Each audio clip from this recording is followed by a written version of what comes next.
Deus te abençoe. Graças a Deus. Sejam muito bem-vindos ao programa Mudança de Vida hoje. Muito obrigada por estar aí. Que o Senhor Jesus te abençoe imensamente. E a toda a sua família também. Nós estamos nesta fé, propósito de fé, dos 52 dias, para a restauração da vida de todo o que crê. Nós estamos clamando e buscando a Deus com muita força, porque nós sabemos que quando uma pessoa para buscar a Deus, o Senhor se levanta da sua santa morada, como diz a sua palavra. Ele se levanta do trono para abençoar. Quando um justo clama, o Senhor ouve. A oração de um justo é poderosa e eficaz. É poderosa e é eficaz. Você tem resultado. Muitos não têm tido resultado porque não têm buscado o Senhor. Mas quando uma pessoa para buscar a Deus, ela é respondida, ela é abençoada. E nós estamos nesta fé, clamando sem cessar. Hoje, em São Paulo, a primeira reunião acontece às 7 da manhã e em todos os templos ao meio-dia. Amanhã, eu vou estar na Celso Garcia, 777 no Brás, às 9, celebrando a Santa Ceia do Senhor, consagrando os dizimistas, abrindo o jejum da manutenção dos projetos de conquistas com o clamor dos 52 dias. E vamos passar cerca de 10 horas em jejum, em oração. E todas as pessoas que têm participado deste trabalho têm podido dizer o quanto têm sido abençoadas. Porque isso é fato. Quando realmente uma pessoa faz do seu viver, do buscar a Deus um estilo de vida, Deus se compromete com ela. Quando uma pessoa é comprometida com Deus, Deus é comprometida com ela. Vem buscar a Deus. Em todos os nossos templos, nós teremos um domingo de poder. Olha, o propósito são 52 dias clamando. Não quebre o propósito. Se dê de presente esses 52 dias. E da mesma maneira que aquelas muralhas de Jerusalém ficaram em ruínas por 120 anos e foram restauradas em 52 dias, é o que Deus vai fazer na sua vida. Às vezes as coisas ficam lá sem solução porque a pessoa não parou para buscar Deus.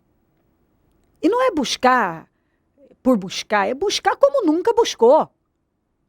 Ninguém pode estar mais comprometido com a sua vitória, com a mudança da sua vida do que você. Se você não se comprometer com a mudança da sua vida, quem é que vai se comprometer? Comprometa-se com você mesmo, com a mudança da sua vida e dê condições para que Deus honre e transforme, te coloque em honra, num lugar mais alto, numa situação de honra. Eu tenho certeza que é isso que ele quer fazer. Como ele honrou Jerusalém com a restauração das muralhas, ele vai honrar você restaurando a sua vida. Sem dúvida nenhuma. Pode acreditar nisso. Esteja entre nós, pegue a sua família e venha buscar a Deus com toda a força. Olha o que diz aqui, em Levítico 26. Não façam ídolos, nem imagens, nem colunas sagradas para vocês. E não coloquem nenhuma pedra esculpida em sua terra para curvar-se diante dela. Eu sou o Senhor, o Deus de vocês. Às vezes a pessoa diz assim, não, mas eu adoro só a Deus. Eu não tenho nenhum outro Deus na minha vida.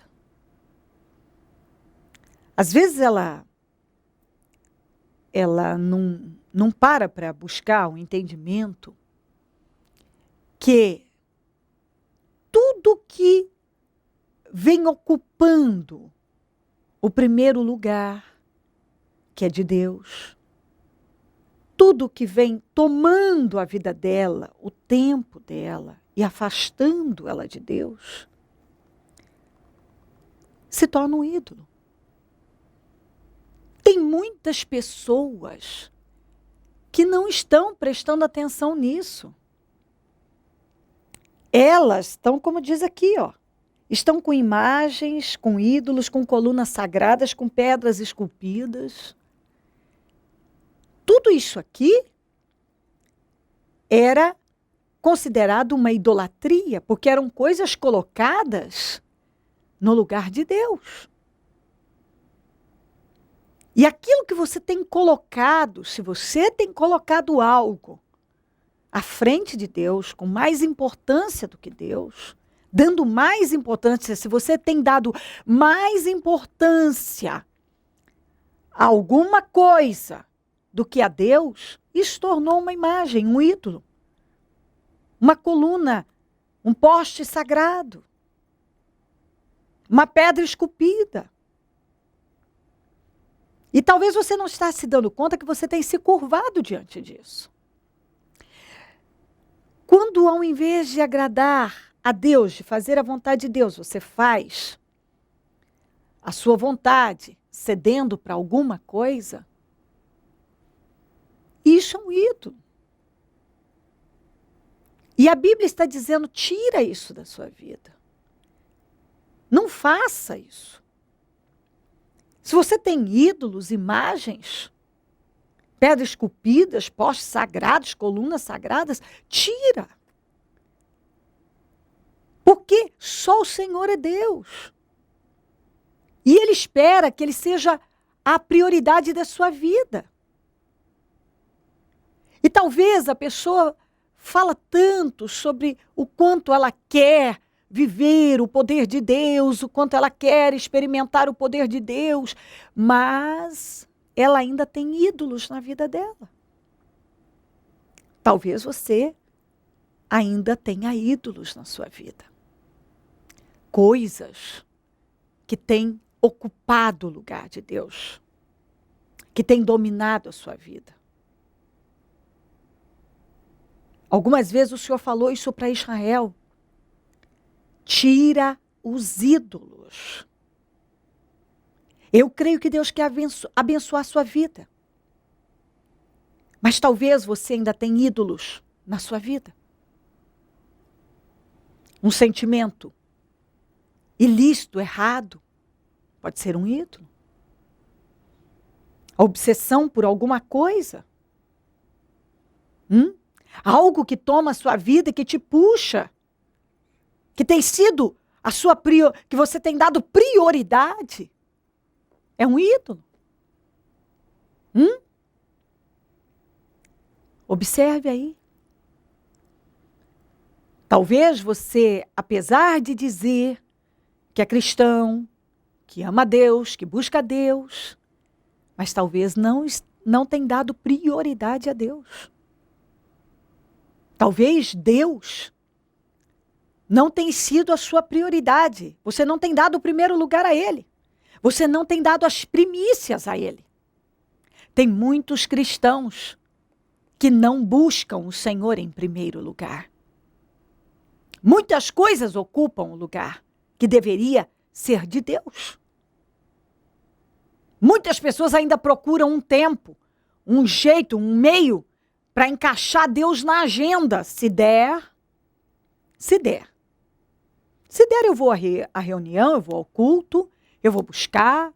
Se der. Se eu não tiver nada para fazer, se eu não tiver nenhum compromisso, então, eu vou buscar a Deus. Como vencer dessa maneira? Talvez você não pratique a lei das primeiras coisas.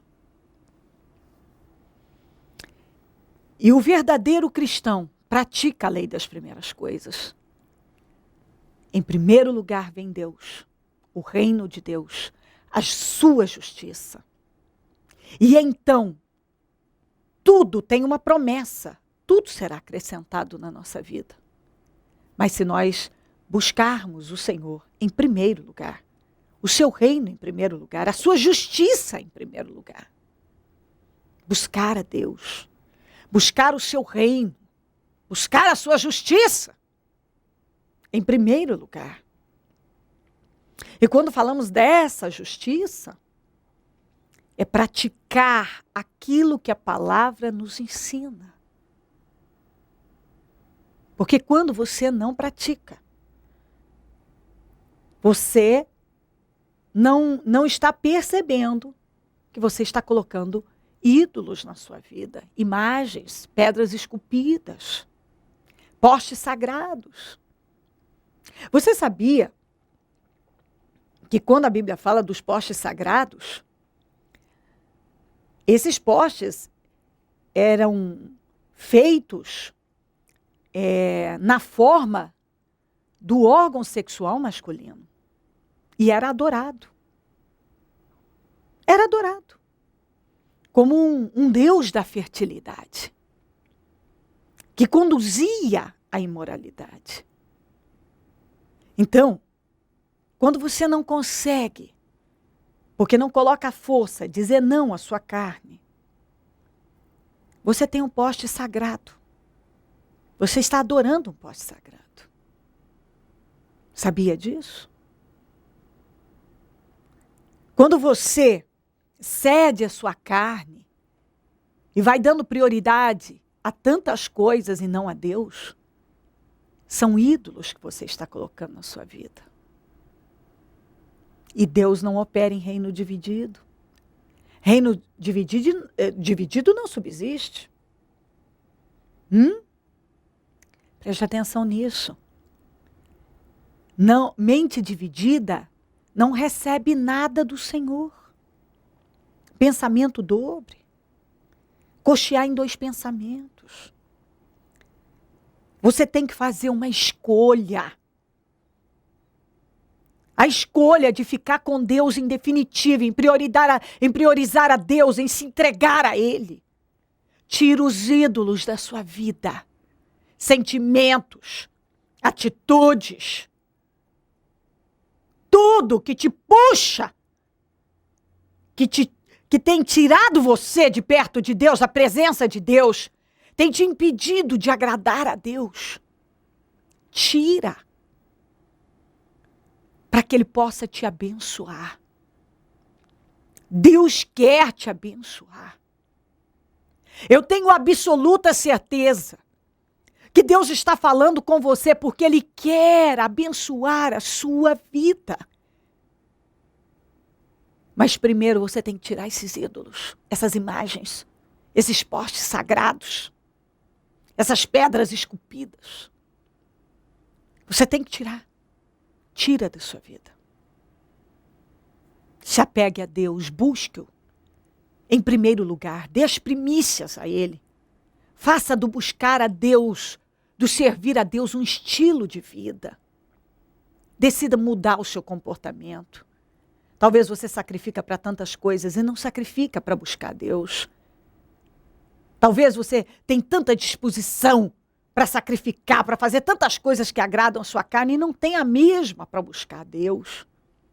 Sempre tem uma desculpa, uma justificativa, um problema, um obstáculo. Vença isso. Tira os ídolos da sua vida.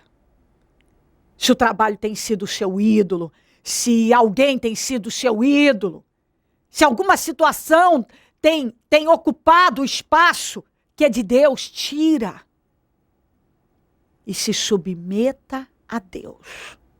Coloca Deus como a sua prioridade, busque-o. Busque-o como você nunca o buscou antes, se entregue a Ele. E você pode ter certeza que a sua vida vai ser abençoada. Eu tenho absoluta certeza disso. Se alguma coisa tem ocupado o lugar de Deus, essa coisa se tornou um ídolo. É um ídolo que precisa ser tirado da sua vida. E então Deus vai poder te abençoar com abundância e te honrar. Você vai viver o que você ainda não viveu. Eu tenho certeza disso. Deus vai poder te usar, Deus vai poder te abençoar. Deus vai poder fazer o que ele não tem podido fazer. Porque tem ídolos aí. Tira os ídolos. E ele vai poder fazer tudo o que ele quer fazer por você. Se você crer e desejar, quiser orar comigo, prepara algo que deseja, queira que receba a oração. Eu volto já para nós orarmos. Como é que era a sua vida? O que Jesus mudou na sua vida? Escuta isso aqui, hein? Por favor, chega aqui, Adriano. Escuta isso aqui. Ele deu um testemunho muito bonito, inclusive, que pôs acesso ao Facebook. O Adriano é esse rapaz aqui. Bispo, eu sou filho de um relacionamento, que minha mãe era prostituta, né? Meu pai era casado, tinha família constituída. Você era um Jefité. Praticamente um Jefté. Porque a família do meu pai até hoje não me aceita, tem ódio de mim, porque eles têm muitos bens e eu não tenho nada, né? Eu sou o filho da prostituta que já faleceu e minha mãe teve muitos namorados na vida dela, inclusive 2 deles me molestaram quando eu era criança. É uma coisa muito difícil, né? Não é fácil. E eu fiquei por muitos anos assim, procurando um amor que eu não encontrei. Minha mãe faleceu, eu tinha 8 anos. E conheci o mundo do homossexualismo e conheci uma pessoa, fui morar junto com ele, convivi com ele 7 anos, tentando encontrar esse amor que todo mundo falava e não encontrei. E o mundo era cruel, cada dia pior, cada dia pior. Eu questionava até com Deus, porque eu conhecia Deus numa religião. E não adiantou em nada, eu procurava, era sentimentalismo e não virava nada, eu chorava escondido, eu buscava de Deus, esse Deus que todo mundo falava, e não resolvia nada. Cada vez mais vazio, cheio de vícios, até um dia que eu fiquei doente, que eu fiz um exame de sangue e descobri que eu estava com um problema sério na medula, minhas plaquetas estavam muito baixas, estava 10 mil e o normal de uma pessoa é 450 mil. E eu estava normal, e de repente descobri e fiquei doente de um dia para o outro. E fui na igreja e manifestou um mal em mim, falando que ia me destruir, que era uma maldição familiar. E daí eu fui entender tudo o que estava acontecendo dentro da igreja. Eu cheguei no ministério, vazio, morando com outro homem, né, e perturbado mesmo, de todas as formas, doente. E eu vim para ajudar um amigo, né, que estava vindo para ele permanecer na igreja. Porque eu conhecia Deus, mas não conhecia da forma que eu conheço hoje. E falei para ele, vamos Marcelo, eu vou com você e a gente vai continuar, vou pegar firme com você. E eu vim. Só que eu vim para ajudar e fui ajudado. Porque eu conheci um Deus que preencheu tudo aquilo que faltava. Tanto que um dia eu cheguei em casa, sentei com o rapaz e falei assim, ó, você está vendo uma pessoa destruída, você está vendo uma pessoa que teve uma vida de derrota, que era para não ser ninguém, era para ser nada, triste, vazio. Eu não quero isso para mim. Se eu tiver que morrer agora, doente, eu vou buscar salvação. E eu cheguei para buscar salvação. Abri mão de tudo, a gente tinha casa comprada, carro comprado, né, doente, e eu vim buscar minha salvação. Me internei na igreja, comecei a vir, aí eu descobri que fazendo a obra, eu ia poder ajudar pessoas. Eu falei, não tem melhor eu buscar, Jesus me dá salvação se eu puder ajudar alguém, né? Porque Jesus fala, aquele que ajuda um pecador, colhe um monte de pecados, né? É perdoado de um monte de pecados. E eu, como tinha muitos, falei, eu vou ter que ajudar muita gente, porque só Deus sabe o que eu já fiz na minha vida. E eu comecei a ajudar, vim fazer a obra devagar, já faz 6 anos, quase 6 anos que eu estou. Então não é uma coisa momentânea, já tem 6 anos, não é algo momentâneo, 6 anos. 6 anos liberto, 6 anos transformado. Como é que você está hoje? Hoje eu estou bem, graças a Deus. Eu nunca tinha tido meu nome limpo, porque eu ficava de todas as formas. Quem não tem família, é muito difícil se manter sozinho. Já passei dificuldade, quando eu cheguei na igreja, cheguei passando dificuldade em todas as formas, porque eu abri mão de tudo, passei até fome, e fui ajudado no ministério a pegar um espírito diferente, a viver uma vida diferente. Hoje eu vejo pessoas passando por dificuldades tão bem mais tranquilas do que eu passei, e sofrendo, padecendo, E eu falo, poxa, eu entendo por que Deus permitiu acontecer tudo isso. Deus permitiu para que eu fosse uma pessoa forte. Deus permitiu para que eu fosse uma pessoa de cabeça erguida. Eu não venho na igreja para me agradar ou para agradar. Eu venho porque eu reconheço que eu dependo do amor de Deus. O meu maior prazer da minha vida é estar aqui dentro. Só de pensar em parar, porque às vezes passa, a fé da gente oscila, às vezes sobe e desce, mas quando eu lembro de onde Deus me tirou, de onde que Deus me tirou mesmo, verdadeiramente, me dá um desespero. Eu falo, não, eu quero ficar aqui, debaixo da proteção de Deus, desse ministério forte, porque eu sempre questionava, que Deus é esse que nunca faz nada, e hoje está fazendo por mim, né? Hoje me tirou do homossexualismo, me tirou daquela tristeza. Se eu choro aqui quando eu falo, porque só eu sei as pedras que eu pisei, só eu e Deus, porque Deus nunca me desamparou. Por mais que eu brigasse, falava, Deus não existe, eu desafio qualquer pessoa que fala, eu já ouvi muito, que nem eu já falei para o senhor, muitas pessoas falam assim, não existe ex-gay, existe ex-traficante, ex-prostituta, mas ex-gay não existe.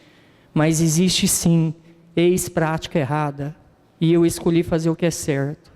E se as pessoas não entendem isso, eu não posso fazer nada. Eu preciso de Deus. Quando eu precisei de Deus, só Ele me estendeu a mão, e só Ele me ajuda e me sustenta. E eu dependo só dEle, e não da opinião de pessoas que não entendem o que eu passei. Para Jesus. O filho de uma prostituta que foi rejeitado pela família tem uma família gigantesca. É ou não é? Tem uma família gigantesca. Nós somos uma grande família. Momento da oração. Ó Deus de Israel, eu creio que o Senhor vem buscando por esta vida, que o Senhor a ama e que o Senhor quer fazer por ela e quer cumprir o seu propósito, realizar a sua obra na vida dela. Mas talvez são tantos os obstáculos, Senhor. Talvez ela não para, apesar dela até achar que tem te servido, mas ela não tem feito do Senhor a prioridade da vida dela. E o Senhor não divide a sua glória com ninguém. A tua palavra diz que não podemos servir a dois senhores. Ou vamos servir ao Senhor, ou vamos servir a outra coisa. Ou somos o Senhor ou não somos. O Senhor não nos aceita mais ou menos. O Senhor nos quer totalmente no Senhor entregues. Oh Deus, vai passando do teu sangue sobre essa vida. Ajuda a vida dela, meu Pai. Ajuda ela a tirar essas coisas que estão como ídolos, como postes sagrados, imagens, pedras esculpidas. Como disse aqui a tua palavra, eu sou o Senhor, o Deus de vocês. Que essa pessoa decida buscar o Senhor, mas buscá-lo com entrega de corpo, alma. Que haja uma entrega, meu Deus. Corpo, alma e espírito. Que não haja mais uma vida dividida. Chega de viver de forma mais ou menos, de viver dividido entre isso e aquilo. Que ela se submeta ao Senhor e faça a decisão, tome a decisão da vida dela. E o Senhor vai honrá-la. Senhor, dá força a ela para romper com esses ídolos, para tirar. Tudo que simboliza, significa, é como, meu Deus, são ídolos na vida dela. E o Senhor então vai poder se manifestar e materializar suas promessas. Abençoa lares, famílias, todos que nos pedem orações por cartas, e-mails, Disque Vida, Twitter. Eu consagro tudo que foi colocado para receber oração. Água, azeite, documentos, peças de roupas, fotografias, alimentos. E determino vitórias e milagres. Eu abençoo os meus amigos e companheiros semeadores. Essas pessoas que dizimam e ofertam na conta dos semeadores. E têm nos ajudado a manter o programa. Que elas sejam honradas, abençoadas, engrandecidas, tenham com fartura, tenham com abundância, tenham para emprestar e não tomem emprestado, tenham mais do que o suficiente. Que elas vivam as suas promessas, porque elas têm financiado a tua obra. Desperta mais semeadores, porque quem planta colhe. Ó, meu Pai, pessoas que têm sido abençoadas e alimentadas por esse programa, que se tornem semeadoras dele, Pai. Porque essa atitude de fé realmente dá condições ao Senhor para operar milagres. É o que eu peço nesse momento. Que o Senhor abençoe a todos, que o Senhor desperte essa pessoa, que essa palavra mova o espírito dela. E que ela, ó meu Deus, chegue onde o Senhor quer. Que ela receba a força para romper com qualquer coisa que tenha sido um obstáculo, que tem atuado como um ídolo, como um poste sagrado, como uma pedra esculpida, como uma imagem. Que tem sido um Deus de D minúsculo na vida dela. E ela se entregue de verdade ao Senhor e dê prioridade ao Senhor e pratique a lei das primeiras coisas. E dê ao Senhor as primícias. Abençoa cada um, meu Pai. Com esse entendimento, porque com esse entendimento e atitude de fé, nada poderá detê-la. Ela vai se tornar uma pessoa invencível, imbatível, mais que vencedora em tudo. Obrigada por tudo, meu Deus. Amém, amém e amém. Graças a Deus, amém. O número do Disque Vida é 0 operadora 11 3296 9449. Celso Garcia 777 no Brás, é onde eu fico e onde vou estar amanhã, às 9, celebrando a Santa Ceia do Senhor, consagrando os dizimistas, abrindo o jejum da manutenção dos projetos de conquistas e o clamor dos 52 dias. Nós estamos nesta fé. Deus está operando. E nós temos dentro de nós essa certeza que nós teremos o melhor ano, 2013 será o melhor ano da nossa vida. Nós temos trabalhado para isso, nós temos buscado a Deus, e eu vou dizer uma coisa para você. Quando uma pessoa crê e ela faz a parte dela, aquilo acontece. E em nome de Jesus, nós vamos finalizar 2013 como o melhor ano da nossa vida. Mas é buscando a Ele. É fazendo isso que a gente tem feito. Hoje temos reuniões e clamores. Amanhã um dia todo dedicado ao Senhor. Venha, dedique a sua vida ao Senhor. Faça. Se você nunca teve essa atitude de fé, tenha. Dê esse passo de fé. Venha buscá-lo. E você vai experimentar o poder dele. Eu tenho certeza disso. Conte conosco. Nós estamos aqui para te ajudar e podemos te ajudar.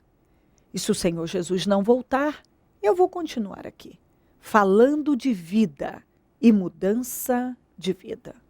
Bom dia, amém. Segundo jejum do propósito de fé dos 52 dias. Quarta-feira, às 15 horas. Início do jejum de 7 horas, com o encerramento das 21 às 22 horas. O muro ficou pronto em 52 dias. O que precisa ser restaurado em sua vida? A família, as finanças, a saúde, a vida espiritual? O Ministério Mudança de Vida está na fé dos 52 dias para a restauração da sua vida. 52 dias de fé, perseverança, de busca e clamor ao Deus vivo, pela restauração da vida de todo aquele que crê. Segundo jejum do propósito de fé dos 52 dias.